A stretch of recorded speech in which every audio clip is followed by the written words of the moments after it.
কথাটা বলে গটগট পায়ে ঘর ছেড়ে বাইরে বেরিয়ে গেল। মায়েরা হা করে তাকিয়ে আছে। সে কি বলল? আর এই লোকটা কি বলল? সবচেয়ে বড় কথা, তার ঘরে এসে ঘুমাবে কেন? খবিশ লোক। এই লোকটার ঘরে গেলে তো খুব আউট আউট করে, আর তার ঘরে এসে ঘুমায়। বিড়বিড় করে খবিশের দাদা একটা। আবার ইরফানের ব্যবহারে অবাকও হয়। এসব ব্যবহার তো আর এই লোক থেকে আশা করা যায় না, অসম্ভব। মাঝে মাঝে জিন ভর করে কি না, এজন্যই তাকে 23 ঘন্টা ধমক দেয়, আর 1 ঘন্টা জিন ধরলে একটু ভালোভাবে কথা বলে, যেটা অকল্পনীয়। তোর বোন কোথায়? ইরফান ভেতরে আসতে আসতে ভ্রু কুচকে বলে। খালামণির বাসায় গিয়েছে। তোর তো খালাতো ভাই আছে। ইরফান ফাইজের মাকে সালাম দিল। টুকটাক কথা বলে ফাইজের ঘরের দিকে যায়। ফাইজ কিছু ভাবছে। তার ঘরে গিয়ে সিরিয়াস কণ্ঠে বলে, তোর খালাতো ভাই আছে নাকি বলছিস না কেন? ইরফান সোফায় গা এলিয়ে দিয়ে বলে, ডেইলি বলতে হবে কেন? যেখানে ছেলে আছে সেখানে তোর বোনকে পাঠালি কেন? ইরফান বিরক্ত হলো। পেছন থেকে শুদ্ধ ঘরের ভেতর আসতে আসতে বলে। কি হয়েছে রে? ফায়েজ পিছু ফিরে সব শুদ্ধ আর সৌভিককে দেখল। এগিয়ে এসে সৌভিককে বসতে বলে শুদ্ধকে বলে, তোরা তো ইয়ানার ভাই, তোদের হুঁশ নেই। ওর খালাতো ভাইয়ের কোলে বসে থাকার জন্য পাঠিয়েছিস কেন ওকে ওখানে? শুদ্ধ অসহায় মুখ করে বলল, আহারে, তোর আর ইরফানের জ্বালা দেখতে দেখতে আমার দিন চলে যায়। এরপর ফাইজের ঘাড়ে বাম হাত তুলে আওয়াজ নিচু করে বলে, আমার কাছে একটা গোপনীয় খবর আছে, শুনবি?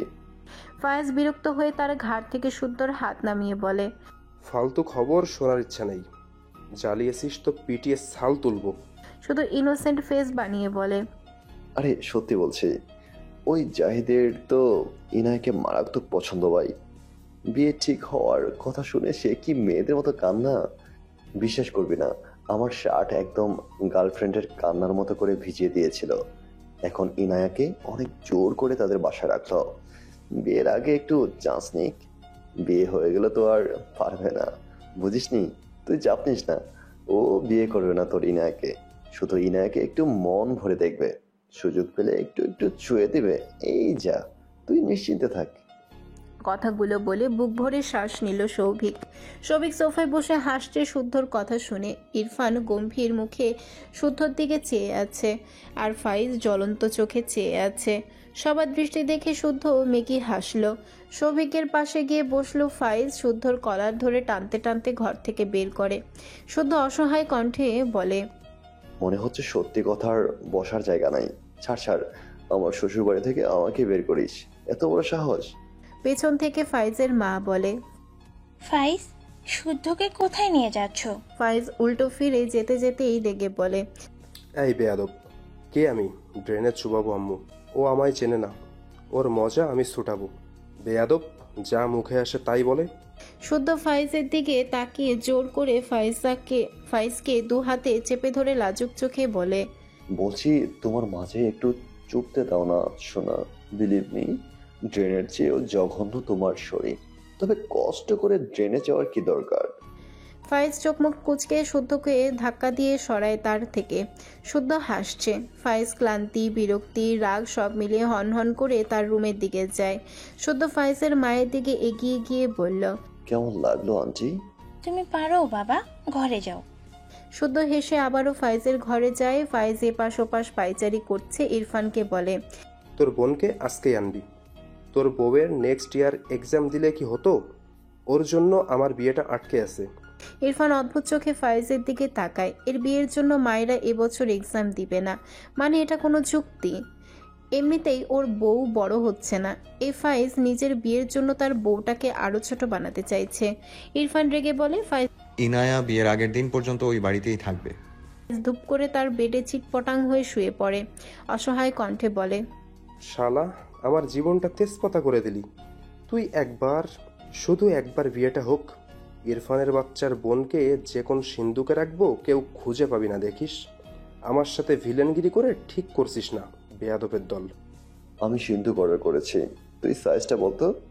আর রূপন নাকি সোনার সাটাও বল। ফাইজ বেডের বক্সের কাছে পেপার ওয়েট পেয়ে হাতে নিয়ে শুদ্ধর দিকে ছুঁড়ে মারে। শুদ্ধ বা হাতে ক্যাচ ধরে নেয়। সীমান্ত হেসে বলে, শুভ্র থাম, আর পড়াস না ওকে। বেচারা কষ্ট পাচ্ছে। ফারা হাতে কফির ট্রে নিয়ে ঘরে প্রবেশ করে। শুদ্ধ ঘাড় বাঁকিয়ে তাকায়। ফারহাকে দেখে মুখের হাসি চওড়া হয়। ফারা শুদ্ধর দিকে তাকায় না। সোফার টেবিলের সামনে কফির ট্রে রাখে। সোফায় সৌভিক বসে ফারহার দিকে অদ্ভুতভাবে চেয়ে আছে। সে আজকে প্রথম ফাইজাতের বাড়িতে এসেছে। শুধু সৌভিককে একবার দেখলো। ফারা একটি কফির কাপ সৌভিকের দিকে বাড়িয়ে দিলে শুদ্ধ দুপা পিছিয়ে ডান দিকে এসে ফারার পাশে খানিকটা ঝুঁকে মৃদুস্বরে বলে, এখান থেকে যাও ফারাহ, আমরা নিজেরা নিয়ে যাচ্ছি। ফারা মাথা তুলে সৌভিকের দিকে একবার তাকায়। এই লোকটাকে এসে চেনে না, তবে এসে শুদ্ধর কথা শুনল না। হাত বাড়িয়ে মিষ্টি হেসে সৌভিকের দিকে কাপ বাড়িয়ে দেয়। সৌভিক নিতে গেলে শুদ্ধ ফারহার হাত থেকে সেটা কেড়ে নেয়। কফির কিছু অংশ ছিটে আসে শুদ্ধর হাতে, তবে সেদিকে দেখল না সে। বা হাতে ফারার বাহু টেনে পিছনে এনে শক্ত কণ্ঠে বলে, এখান থেকে যাও ফারাহ। টেনে পিছিয়ে আনায় ফারহার মাথা থেকে ওড়না পড়ে যায়। শুধু ঠাস করে হাতের কাপ টেবিলের উপর রাখলো। দ্রুত ফারহার ওড়না মাথায় টেনে দিয়ে বলে, যাও। ফারহা ভ্রুকুচকে জেদ দেখিয়ে বলে, যাব না, আমি এখানে থাকবে, তোমার কি? সীমান্ত পেছন থেকে বলে, hey beautiful lady, you are so sweet, so আমরা পরিচিত হই। ইরফান আর ফায়েজ দুজনেই চেয়ে আছে ফারহার শুদ্ধর দিকে। এবার ফায়েজ রেগে বলে, ফারহা এখান থেকে যা। ফারা তবুও জেদ দেখিয়ে দাঁড়িয়ে রইল। গতকাল রাতেই তো এই শুদ্ধ অন্যকে বিয়ে করার কথা বলে তাকে কাঁদিয়েছে। আজ নিজেও বুঝুক কেমন লাগে। ফারহাকে এখনও দাঁড়িয়ে থাকতে দেখে শুদ্ধ ফারহার হাত ধরে টেনে দরজার বাইরে বের করে দেয়। ফারহার মুখের উপর ঠাস করে দরজা আটকে দেয়। ঘন ঘন শ্বাস ফেলছে। রাগ লাগছে ভীষণ। সে জানতো না সীমান্তকে আসার কথা বলেছে এইখানে। বাসার বাইরে এসে সীমান্তকে দেখে জানতে পেরেছে ফাইজের বাড়ি প্রথম এসেছে, তাই সে সিন ক্রিয়েট করতে চাইল না। বহু কষ্টে নিজেকে সামলে এগিয়ে আসলো। তবে চোয়াল শক্ত। সীমান্ত ভাবছে কফি তো কাজের মেয়ে ছাড়া আর কেউ দিতে আসে না। যদিও দেখে কাজের মেয়ে লাগে না, তবে এখানকার কাজের মেয়েরাও ভালোই স্টাইল নিয়ে থাকে। শুদ্ধর ব্যাপারে বুঝলো না, এসব ভাবলোও না। কাজের মেয়ে ভেবেই তার স্বভাবসুলভ কমেন্ট করলো, she is a so hot girl. এত মডার্ন কাজের মেয়ে কোথায় পেলি ফাইজ? আমার সাথে কন্ট্রাক্ট করে দে। কত নিতে পারে? কথাটা বলতে দেরি হলেও শুদ্ধর সীমান্তের নাক বরাবর ঘুষি দিতে দেরি হয়নি। সীমান্ত সোফায় চিটপটাং হয়ে পড়ে যায়। শুদ্ধ সীমান্তকে টেনে রাগে চিৎকার করে বলে, তোমার জিপ টেনে ছিঁড়ে ফেলবো জানোয়ার। কথাটা বলে আরেকটা ঘুষি মেরে দেয়। সীমান্ত উল্টে পড়ে। ইরফান শান্ত চোখে চেয়ে আছে, যেন তার সামনে মুভি চলছে। শুদ্ধ আবারও তেড়ে যেতে নিলে ফাইজ উঠে এসে শুদ্ধকে আটকে বলে, শুদ্ধ থাম। শুদ্ধ ফাইজকে ধাক্কা দিয়ে চিল্লিয়ে বলে, এই জানোয়ারকে বাড়িতে আসতে বলেছিস কেন? জানিস না ও কেমন? ফায়েজ কিছু বলল না। শুদ্ধ হন হন করে ঘর থেকে বেরিয়ে যায়। ইরফান উঠে দাঁড়িয়ে সীমান্তের কলার ধরে টেনে তুলল। এরপর হন হন করে টানতে টানতে একদম মেন গেটের সামনে গিয়ে ধাক্কা দিয়ে শক্ত কণ্ঠে বলে, ভদ্র মানুষের বাসায় অসভ্যদের জায়গা নেই, আউট। কথাটা বলে ঠাস করে দরজা আটকে দেয় মুখের উপর। শুদ্ধ রেগে ফাইজের ছাদে এসেছিল। এসে ফারহাকে ছাদের এক কোনায় উল্টো ঘুরে দাঁড়িয়ে থাকতে দেখে বড় বড় পা ফেলে ফারহার পিছনে দাঁড়িয়ে ফারাকে টান মেরে তার দিকে ঘুরিয়ে নেয়। ফারা শুদ্ধর অমন আচরণে মন খারাপ করে ছাদে এসে দাঁড়িয়েছিল। কেঁদেছেও একটু। এখন শুদ্ধকে দেখে ভয় পেল খানিক। এমন রেগে আছে কেন? তাকে তো বের করে দিল। শুদ্ধ চোখ বুজে শ্বাস ফেলে কিছুক্ষণ চুপ থেকে হঠাৎ ফারার দিকে তাকিয়ে রেগে বলে, তুমি ভীষণ বেয়াদব হয়ে গিয়েছো ফারাহ। ফারা অবাক হয়ে তাকায় শুদ্ধর দিকে। চোখ জোড়া পানিতে টইটুম্বুর হয়ে যায়। এই লোকটা তার জীবনে এসেছে শুধু কষ্ট দিতে। ভাবনার মাঝে চোখ থেকে পানি গড়িয়ে পড়ে। ফারহার চোখের পানি দেখে শুদ্ধর রাগ নিবল বোধহয় খানিক। ভ্রু কুচকে শান্ত কণ্ঠে বলে, কাঁদছো কেন? ভয় পেয়ে নাকি আমার কথায় কষ্ট পেয়ে? ফারার চোখ সরিয়ে নেয়। মাথা নিচে করে দৃষ্টি ছাদের মেঝেতে নিবদ্ধ করে। শুদ্ধ ফারার থেকে দুপা পিছিয়ে গিয়ে আড়াআড়িভাবে বুকে দুহাত গুজে বলে, যদি আমার কথায় কষ্ট পেয়ে কাঁদো তবে কিচ্ছু বলবো না, আর যদি ভয় পেয়ে কাঁদো তবে থাপ্পড় খাবে। কি কারণে চোখে পানি জমলো বলে ফেলো তাড়াতাড়ি ফারাহ। ফারা অবাক হয়ে চোখ তুলে দৃষ্টি রাখে শুদ্ধর পানে। ফারহার মাথা থেকে কাপড় পড়ে যায় দমকা হাওয়ায়। রাতের অন্ধকারে ছাদের লাইটের মৃদু আলোয় শুদ্ধ ফারাকে দেখল। এভাবে দেখে সৌভিক অমন কমেন্ট করলো না। মনে পড়তেই আবারও রাগান্বিত কণ্ঠে বলে, তুমি জানো ওই ছেলে তোমায় বাজে নজরে দেখছিল। তুমি তবুও 2 মিনিট বাড়িয়ে সেখানে থাকলে কেন? ফারা মনে মনে অনুতপ্ত হলো। সে তো এভাবে ভেবে থাকেনি। শুদ্ধর উপর জেদ করেছিল, ভেবেছে এই লোকের কথা শুনবে না। তবে এখন সেই জেদটাকে বিদায় না দিয়ে বরং জেদকে অটুট রেখে আবারও ভাঙা গলায় রেগে বলল, দেখো, তাতে তোমার কি? আমার যার সামনে যেতে ইচ্ছে করবে তার সামনে যাব, ইচ্ছে হলে কোলে উঠে বসবো। আর কিছু বলার আগেই ফারাহের গালে একটা শক্ত থাপ্পড় পড়ে। ফারা ফুপিয়ে ওঠে, মাথা নিচু করে কাঁদতে কাঁদতে বলে, তুমি নিজের বলার সব পারো, বিয়ে বাসর আরো কত কি, আমি কিছু বললেই শুধু মারো। শুদ্ধ ফারার গালে 2 হাতের আঁচলাই নিয়ে শক্ত কণ্ঠে বলে, শুধু মুখে বলেছে বলে থাপ্পড় দিয়েছি, এটা সকালের আগে সেরে যাবে। কিন্তু জেদ করে কখনো এসব বাস্তবায়ন করতে যেও না। বিলিভ মি, এমন করলে তোমার কবর আমি নিজ হাতে খুঁড়ব। এরপর এরপর আমি আর তুমি একসঙ্গে সেখানে ঘুমাবো। ফারা বেজা চোখে শুদ্ধর দিকে তাকায়। শুদ্ধ হেসে বলে, তোমাকে এভাবে কাঁদতে দেখলে আমি ভীষণ কষ্ট পাই ফাড়া, কারণ এই কান্না আমার পাশে অন্য মেয়েকে কল্পনা করার জন্য। এত ভালোবাসা কোথায় রাখি বলো তো ফাড়া? আমি তোমাকে ভালোবাসি না। শুদ্ধ এবার একটু শব্দ করেই হাসলো। ফারার গাল থেকে হাত সরিয়ে বলে, Farah, I want to hug you. ফারার সাথে সাথে বলে ওঠে, একদম না। শুদ্ধ আরেকটু পিছিয়ে গিয়ে প্যান্টের পকেটে 2 হাত গুছে মৃদু হেসে বলে, তবে যাও এখান থেকে, আই কান্ট কন্ট্রোল মাইসেলফ। ফারা একবার তাকায় শুদ্ধর পানে। শুদ্ধ মৃদু হেসে তার দিকে তাকিয়ে আছে। ফারা ঢোক গিলে শুদ্ধর দৃষ্টিতে। সময় ব্যয় না করে দৌড় দেয়। শুদ্ধ পিছু ফিরে শব্দ করেই এসে বলে, এই ফাড়া, ভালোবাসি কিন্তু। দেখতে দেখতে 1 সপ্তাহ কেটে যায়। এক্সাম দিয়ে মায়রা হল থেকে বের হয়েছে। এক্সাম খারাপ হয়নি, তবে তার মন খারাপ। ইরফান সেই যে 1 সপ্তাহ আগে চলে গেল আর একবারও আসেনি। তার খারাপ লাগছে কেন? ওই লোকটা তো তাকে মানেই না, আসবে কেন? কিন্তু তার মনে পড়ে কেন? ভীষণ মন খারাপ হয় মেয়েটার। স্কুল ড্রেস পরা, মাথায় সাদা হিজাব বাঁধা, 2 হাতে বুকের সাথে ফাইল চেপে রাস্তার এক কোনায় দাঁড়িয়ে ফুচকার ভ্যানের দিকে তাকিয়ে আছে। আজ এই ফুচকাও খেতে ইচ্ছে করছে না। চুপ করে কতক্ষণ দাঁড়িয়ে থাকলো। এরপর এগিয়ে যায়, ভাবলো ফুচকা খেয়েই মনটা ভালো করবে। এটা ছাড়ার উপায় কি? 1 প্লেট ফুচকা নিয়ে একা চেয়ারে বসে মায়রা। কোলের ওপর ফাইল রেখে বাঁ হাতের তালুতে ফুচকার প্লেট রেখে ডান হাতে একে একে মুখে ফুচকা পুড়তে থাকে। হঠাৎই তার ডান পাশে গা ঘেঁষে কেউ বসলো বলে মনে হলো। মাথা নিচু থাকায় পায়ের দিকে খেয়াল করে বুঝলো ছেলে। মুহূর্তেই রেগে বম হয়ে যায়, পাশ ফিরে চেঁচিয়ে ওঠে, তোর সাহস তো কম না, অন্যের বউয়ের গা ঘেঁষে বসেছিস। তোকে তো। ইরফান বিরক্তি ভরা চাহনিতে মায়রার দিকে ঘাড় ফিরিয়ে তাকায়। মায়রার বুলিতে দাড়ি পড়ে যায়, চোখ বড় বড় হয়ে যায়, খুক খুক করে কেসে ওঠে। ইরফান রেগে ধমকে বলে, স্টুপিড, তুমি ভালো হবে না। মায়রা চোখ পিটপিট করে তাকায়। কি মনে করে ঠোঁটের কোণে হাসি ফুটে ওঠে। ইরফান ভ্রুকুচকে বলে, হোয়াট, হাসছো কেন? মায়রা অবাক হয়ে বলে, আপনি সত্যি এসেছেন? ইরফান গম্ভীর গলায় বলে, নো। আপনি মিথ্যা বলছেন কেন? ইরফান বিরক্ত হয়ে তাকায় মায়রার দিকে, ভ্রুকুচকে বলে, দেখছো যখন এসেছি তো জিজ্ঞেস করছো কেন স্টুপিড? মায়রা মুখ ভোঁতা করে ইরফানের দিকে তাকিয়ে থাকে। ইরফান অদ্ভুত চোখে মায়রার দিকে তাকায়, মাথা থেকে পা পর্যন্ত চোখ বুলালো। স্কুল ড্রেসে মায়রার বয়স আরও 4-5 বছর কমে গিয়েছে মনে হচ্ছে। ইরফানের চোখে মুখে কেমন বিস্ময়, ফোঁস করে শ্বাস ফেলে। বাবার উপর রাগ হলো, এ বাচ্চা নাকি তার বউ। ভাবতেই নিজেরই কেমন বিরক্ত লাগছে। ইচ্ছে করলো ওকে থাপ্পড় দিয়ে বড় বানিয়ে দিতে। রেগে বলে, তুমি বড় হতে পারো না? মায়রা বোকা চোখে ইরফানের দিকে তাকায়। এটা কেমন কথা? সে বড় হবে কিভাবে? অতিরিক্ত ঝাল খাওয়ায় চোখ মুখ লাল হয়ে গিয়েছে। ঝালের প্রভাবে চোখ জোড়ায় বিন্দু বিন্দু পানির কণা। ইরফান মায়রার চোখের দিকে তাকিয়ে ভ্রু কুচকালো। কাঁদছে আর খাচ্ছে। বিড়বিড় করল, স্টুপিড।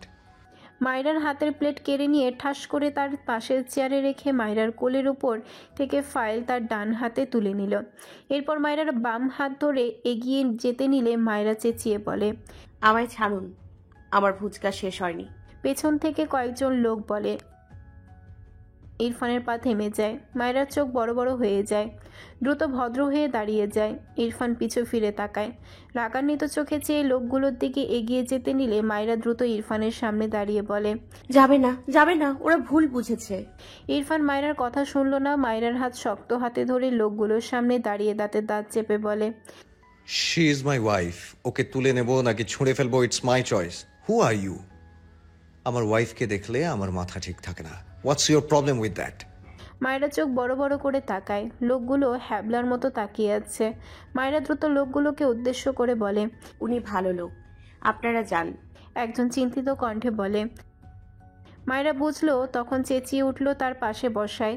আবার জোর করে টেনে নিয়ে যাচ্ছিল বলে লোকগুলো ভুল বুঝেছে। দ্রুত বলে ওঠে। লোকগুলো একটু অবাক হলো হয়তো, তবে আর কিছু বলল না, চলে গেল। মায়রা স্বস্তির নিঃশ্বাস ফেলল। ইরফানের দিকে তাকালো, দেখলো ইরফান ওই লোকগুলোর দিকে এখনো জ্বলন্ত চোখে তাকিয়ে আছে। মায়রা ঢোক গিলল। তার হাতটা ভেঙে গেল বোধহয়। পাশ থেকে স্কুল ড্রেস পরা ফাইল হাতে এক ছেলে এগিয়ে এসে বলে, কি রে মাইয়া, কি খবর? এক্সাম কেমন হলো? মায়রা মাথা নেড়ে বলে, ভালো। তোর? ছেলেটা মৃদু হেসে বলে। ভালো। পাশে ইরফানকে দেখে বলে, এটা তোর ভাই? মায়ের উত্তরের অপেক্ষা না করে ইরফানকে ভাইয়া সম্বোধন করে সালাম দেয় ছেলেটা। কিন্তু ইরফানের অমন ভয়ঙ্কর দৃষ্টি দেখে ছেলেটা ঢোক গিলল। মনে হয় খুব রাগী। থাক, ভাব জমানো লাগবে না। অতপর মায়রাকে বাই বলে চলে যায়। এদিকে মায়রা তার হাতের দিকে অসহায় চোখে চেয়ে আছে। মাথা তুলে বলে, আপনি কি আমার হাত ছিঁড়ে নিতে চাইছেন? উফ, ছাড়ুন। ইরফান আর কতক্ষণ রাগ কন্ট্রোল করবে? প্রথমে ওই লোকগুলো, এখন এই ছেলের ভাই শব্দটার যেন ইরফানের মাথায় একেবারে রক্ত তুলে দিল। ইচ্ছে করছে সবগুলোকে অগ্নিকুণ্ডে নিক্ষেপ করতে। আবার মায়রার কথায় জ্বলন্ত চোখে তাকালো মায়রার দিকে। মায়রা ঢোক গিলে বলতে নেয়। তার আগে ইরফান ডান হাতে ফাইল ধরেই মায়রাকে ঝট করে কোলে তুলে নেয়। মায়রা চোখ বড় বড় করে তাকায়, মুচড়ে মুচড়ে করতে করতে বলে, কি করছেন? নামান আমায়, নামান বলছি। ইরফান শুনল না তো নাই। তার গাড়ির দরজা খুলে ব্যাক সিটে মায়রাকে এক প্রকার ছুঁড়ে ফেলে। মায়রা চেঁচিয়ে উঠে কোমরে ব্যথা পেয়ে চোখ মুখ কুঁচকে নিল। ডান হাত কোমরের পিছনে গিয়ে রেগে বলল, আপনার প্রবলেম কি? ছোড়া ছুরি ছাড়া কিছু পারেন না? কথাটা বলে সামনে তাকায় দেখলো ইরফান গাড়ির ভেতর উঠে আসছে। মায়রা চোখ বড় বড় করে তাকায়। দ্রুত সিটের উপর সোজা হয়ে বসে গাড়ির দরজার সাথে লেগে গিয়ে বলল, আপনি এগোচ্ছেন কেন? আমি সরি, প্লিজ মারবেন না। ইরফান মায়রার সাথে চেপে বসে। মাথায় হিজাব টান মেরে খুলে ফেলে। মায়রা চেঁচিয়ে ওঠে, দু হাতে ইরফানকে ঠেলে সরাতে চায়, তবে পারে না। ইরফান বাঁ হাতে মায়রাকে তার সাথে শক্ত করে চেপে ধরেছে। হিজাব খুলে ছুঁড়ে ফেলল। মায়রার খোপা করা চুলগুলো ঝরঝর করে খুলে কাঁধ ছড়িয়ে পিঠ জুড়ে ছড়িয়ে পড়ে। ইরফান শার্টের বোতাম খুলতে দেখে মায়রা চোখ বড় বড় করে ফেলে। আপনার গরম লাগলে দূরে সরে বসুন প্লিজ। আমি সরি, আর ফুচকা খাবো না। ইরফান মায়রার দিকে তীক্ষ্ণ চোখে চেয়ে এক এক করে সবগুলো শার্টের বোতাম খুলে ফেলে। মায়রা ভীত স্বরে বলে, কি করছেন? ইরফান মায়রার কানের নিচে বরাবর গলায় ডান হাত শক্ত করে দাঁতে দাঁত পিষে বলে। মায়রা ঢোক গিলে আমতা করে বলে, মানে দূরে সরুন প্লিজ। মায়রার চোখ মুখ জুড়ে ভীতি। খোলা চুলগুলো এলোমেলো। মায়রার ভীত মুখ পানে চেয়ে ইরফান তার স্বভাবের বাইরে গিয়ে ডান দিকে সামান্য ঠোঁট বেঁকিয়ে ভীষণই সূক্ষ্ম হাসল। তবে মায়রা তা বুঝতে পারল না। ইরফান ডান হাতে মায়রার কিছু সংখ্যক চুল কানে পিঠে গুজে দিয়ে গলা নামিয়ে শীতল কণ্ঠে বলে। মায়রা বোকা চোখে পিটপিট করে তাকিয়ে রইল ইরফানের গম্ভীর মুখপানে। সব তার মাথার উপর দিয়ে গেল। মায়রা ভ্রু কুচকে বলে, কিসের জন্য ওয়েট করবেন? ইরফান থতমত খেয়ে মায়রার গাল হাত থেকে সরিয়ে নেয়। বিড়বিড় করে, গাধা। অতপর গম্ভীর গলায় বলে, নাথিং। মায়রা ভ্রু কুচকে তাকায় ইরফানের দিকে। আবারও বলে, আপনার ওয়েট করার ক্ষমতা নেই। ধূপধাপ করে রেগে যাওয়া মানুষের ধৈর্য জিরো হয়। ইরফান তীক্ষ্ণ চোখে মায়রার পুরো মুখে দৃষ্টি বুলায়। ঠান্ডা গলায় বলে, আর ইউ শিওর? মায়রা ঢোক গিলে। ইরফানের দৃষ্টিতে তার দৃষ্টি এলোমেলো। এভাবে তাকাচ্ছে কেন? ইরফানকে তার দিকে এগোতে দেখে চোখ বড় বড় করে তাকায় মায়রা। তার মুখের সাথে ছুঁই ছুঁই। তখনই মায়রা দ্রুত মাথা নিচু করে তার মাথা ইরফানের বুকে ঠেকিয়ে দেয়। মায়রার কপাল ইরফানের গলায় গিয়ে ধাক্কা লাগে। ইরফান চোখ বুজে ফোঁস করে বিরক্তির শ্বাস ফেলে। ডান হাতে তার ঘাড় ডলে লম্বা শ্বাস ফেলে। মায়রার কাঁদতে ইচ্ছে করছে। এই লোককে কি আসলেই জিন ধরে মাঝে মাঝে? বারবার ঢোক গিলছে। মনে মনে ভাবলো আর জীবনেও এই লোক না আসলে সে মন খারাপ করবে না। ইরফান মায়রার কপাল বরাবর ডান হাত ঠেলে তার বুক থেকে মায়রাকে সরিয়ে দেয়। বাঁ হাতে মায়রার চোয়াল ধরে উপরের দিকে উঠিয়ে ঠান্ডা গলায় বলে। মায়রার চোখ পিটপিট করে তাকায় ইরফানের দিকে, আমতা আমতা করে বলে, আমি তোমার ভাই? ওই ছেলেটা কেন এটা বললো? ও জানে না, এরপর ওর সাথে দেখা হলে বলে দিব আপনি আমার ভাই না। কথাটা শুনে ইরফান বাঁ হাতে মায়রার কোমর চেপে ধরে, ডান হাতের শক্ত হাতে গলার পাশে হাত ডুবিয়ে রাগান্বিত স্বরে দাঁতে দাঁত চেপে বলে, আবার ওর সাথে কথা বললেই জবান কেটে ফেলবো, স্টুপিড। মায়রা হাঁ করে চেয়ে আছে, সে যাই করছে সেটাই দোষ। ইরফানের দৃষ্টি দেখে ভয়ও লাগে। মেয়েটা নিজেকে গুটিয়ে নিতে চায়, ঢোক গিলে জিভ দিয়ে ঠোঁট ভেজায়। ইরফান দৃষ্টি রাখে মায়রার ভেজা ঠোঁট জোড়ায়, বুড়ো আঙ্গুল রাখে মায়রার ঠোঁটের ওপর, আলতো হাতে স্পর্শ করে নিচের ঠোঁটে। মায়রা ইরফানের হাত ধরে কাপা গলায় বলে, কি করছেন? ইরফান মায়রার চোখের দিকে তাকালো, বাম হাতে মায়রার পায়ের জুতো খুলে দেয়, এরপর মায়রাকে টেনে তার কোলে বসিয়ে দেয়। বাঁ হাতে মায়রার দু হাত সহ কোমর শক্ত হাতে চেপে ধরে।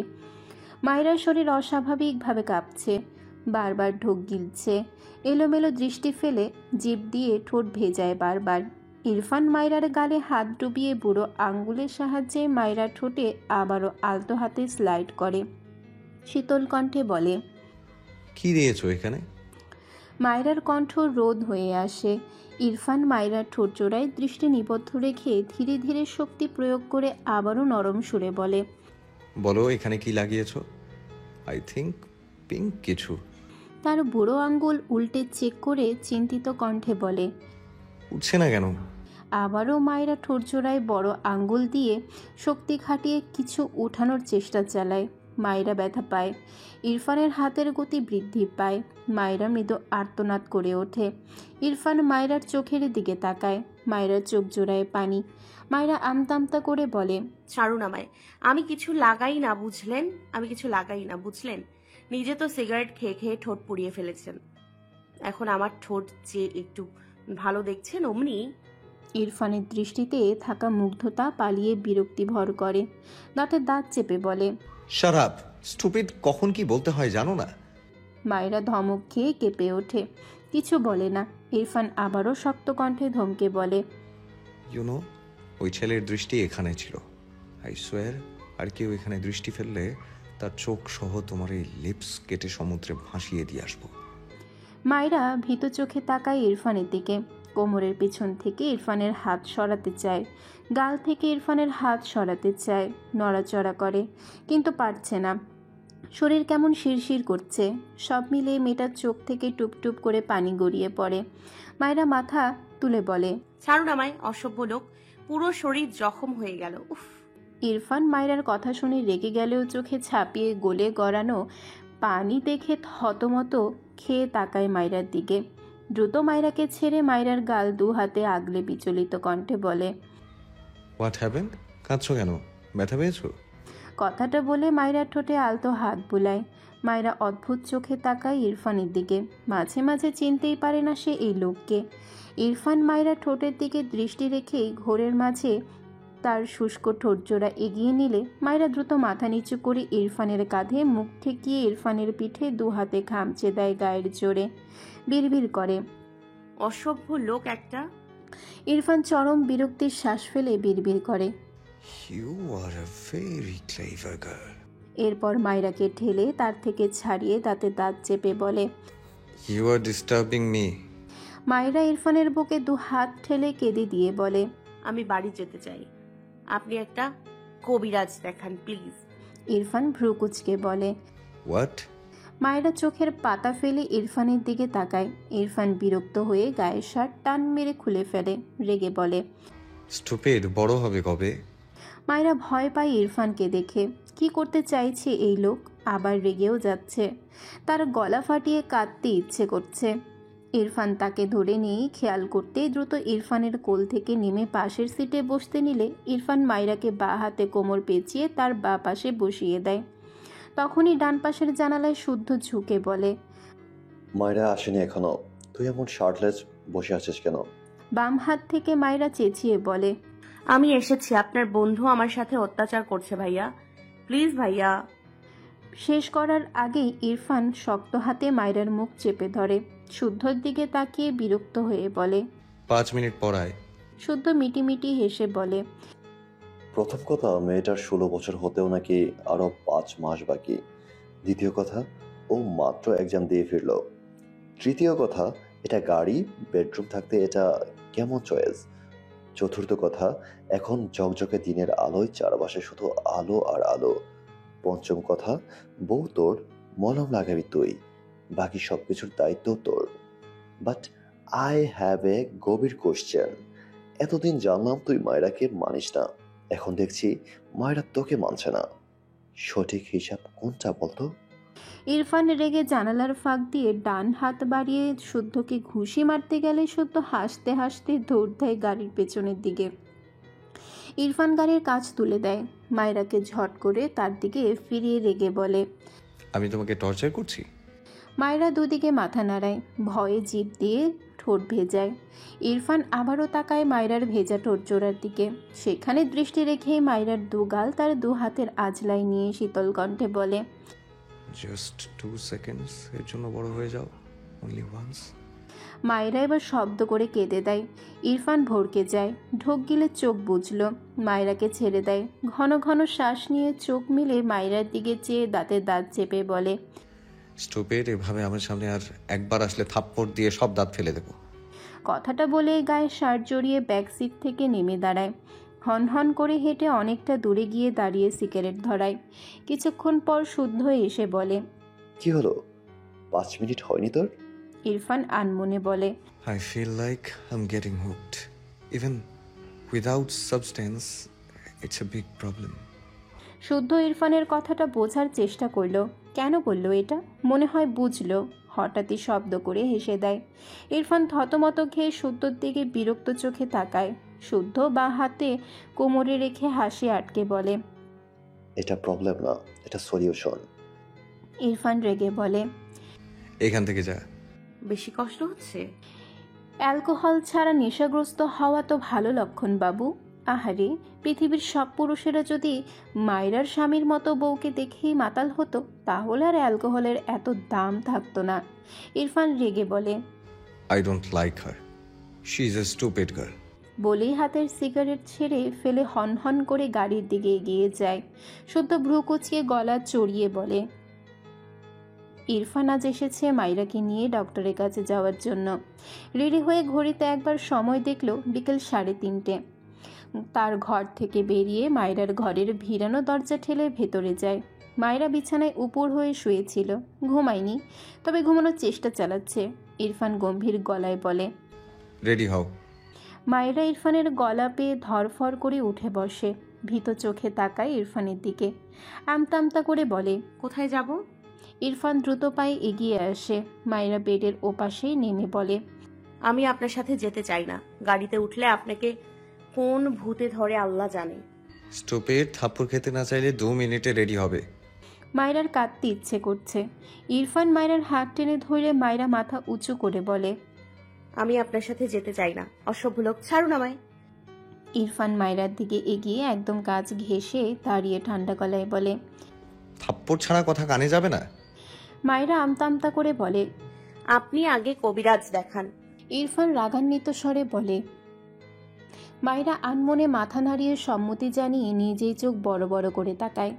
ইরফান রেগে মায়রার গাল চেপে বলে, হোয়াটস রাবিশ, আমায় না রাগিয়ে শান্তি পাও না? মায়রার ভয়ে আর শক্ত হাতে গাল চেপে ধরায় ব্যথায় চোখের কোণে পানি জমে। ইরফান মায়রার গাল ছেড়ে বিস্ময় কণ্ঠে বলে, হোয়াট হ্যাপেন্ড, কাঁদছো কেন? মায়রা মাথা নিচু করে নেয়। ইরফান বিরক্তির নিঃশ্বাস ফেলে ধমকে বলে, ইডিয়েট, কিছু করেছি আমি? রেডি হও, ফাস্ট।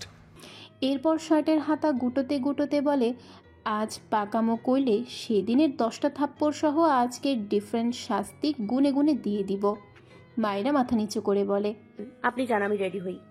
ইরফান গম্ভীর গলায় বলে। মায়রা মুখ বাঁকিয়ে বোরখা নিয়ে ওয়াশরুমে গিয়ে পরে নেয়। হিজাব ঘরেই বেঁধে নেয়। রেডি হওয়া শেষ হলে ইরফান মায়রার হাত ধরে দ্রুত পায়ে বেরিয়ে যায়।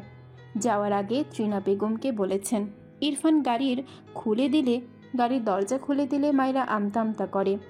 আমি পেছনে একা বসতে চাই। ইরফান বোধহয় মায়রার মনোভাব বুঝল। নিজের উপর রাগ হলো সবচেয়ে বেশি, তখনকার বারবার অপ্রত্যাশিত ঘটনার জন্য। এরপর বাবার উপর রাগ হয় এই বাচ্চাকে তার গলায় ঝুলানোর জন্য। আর এই স্টুপিডকে তো থাপ্পড় দিয়ে হসপিটালের বেডে পাঠাতে ইচ্ছে করছে। রেগে মায়রাকে ধাক্কা দিয়ে সামনের সিটে বসিয়ে দাঁতের দাঁত চেপে বলে,